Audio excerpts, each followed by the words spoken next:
C'est notre façon de partager notre joie avec notre frère. Ni namna yetu ya kufurahi na ndugu yetu.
Nous pouvons nous lever pour la lecture de la parole de Dieu. Tunaweza kusimama juu ya usomi wa neno la Mungu. Proverbe chapitre 18, Mezali 18. le verset 22. Mstari yake ya 22.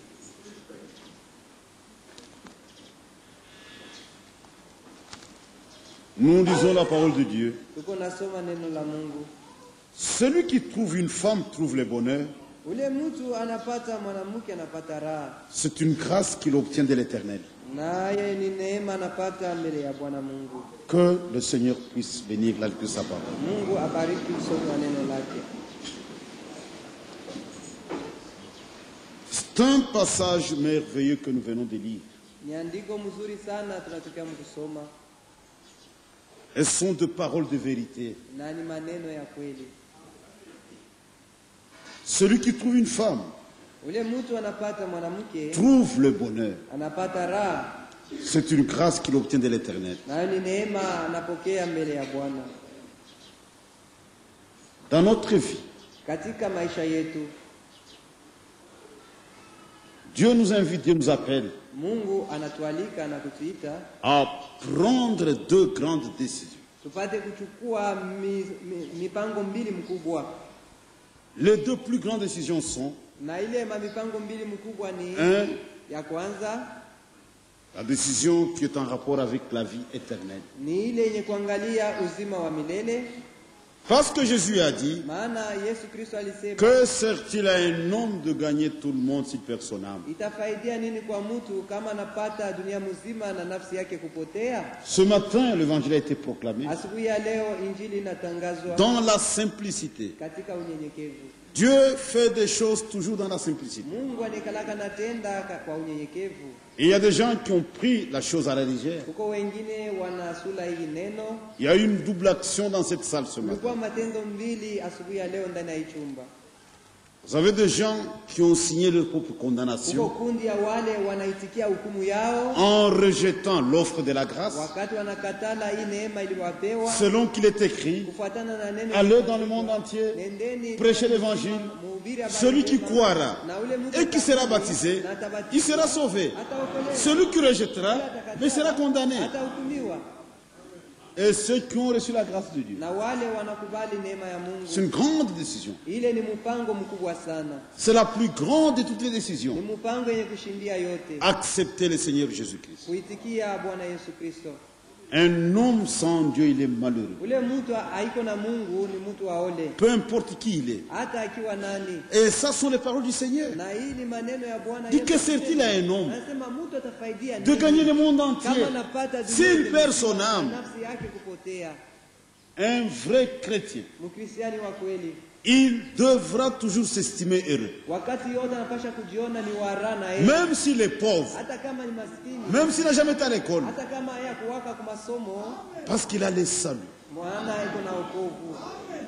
Et l'amour de Dieu se manifeste dans le salut. Na mapendo ya Mungu iko naonekana wakati iko naokoa. Dieu a tant aimé le monde Mungu alipenda sana qu'il dunia, a donné son Fils unique. akafika na mkutoa mwana wake wa pekee, Enfin, quelqu'un croit en lui, juu ya kusema yeyote qu'il ne atamwaminia périsse point, asipate kufa, mais qu'il ait la vie éternelle. lakini apate uzima wa milele.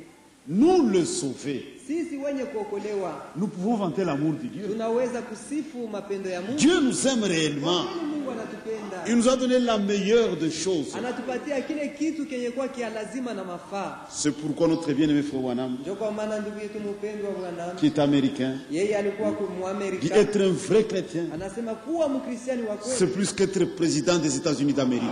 ni kushindia atakuwa presidenti wa kwa Amerika. Mais peu de chrétiens saisissent cette réalité. Lakini ni Wakristo wadogo tu weko natambua ile kitu. Et la deuxième décision Na ile mpango wa pili est en rapport avec le mariage. na ndoa. Il y a des gens qui se comportent avec une grande légèreté. Huko watu weko natenda na ziaka sana. Quand l'évangile est prêché, Wakati injili inahubiriwa, qu'est-ce qu'on est en train de dire? bale nabo weko nasema nini? Qu'on a un peu vite. Sipamalize mbio. Et la deuxième décision, c'est en rapport avec le mariage. Ile mpango wa pili ni kuhusu ndoa. Dit celui qui trouve une femme Nasema ule mwanaume anapata mwanamke trouve le bonheur. anapata raha. Il n'est pas écrit. Aiandikwe Celui qui trouve l'argent ule anapata fedha trouve le bonheur. anapata raha. Pour le monde, c'est comme ça. Juu ya dunia ni ule mtu anapata Nous, fedha. nous devons voir les choses comme Dieu. Lakini sisi macho yetu yanapaswa kuangalia sawa. Pour le monde, Juu ya watu ya quelqu'un qui dunia. trouve l'argent, Ule mtu anapata mais il a trouvé le bonheur. anapata raha. Mais pour Dieu, Lakini juu ya Mungu celui qui trouve une ule femme anapata mke trouve le bonheur. anapata raha. Dit c'est une grâce Nasema ni neema qu'il obtient de la part de l'Éternel. anapata atokea kwa Bwana Mungu. C'est pourquoi quand nous regardons le jardin d'Éden, Ndio kwa maana wakati tunaangalia bustani ya Edeni, Dieu qui connaît l'homme Mungu mwenye kumjua mzuri mtu dit il n'est pas bon anasema iko mzuri que l'homme soit seul. huyu mtu abakie peke yake, Je lui ferai une aide semblable. tamfanyizia msaada.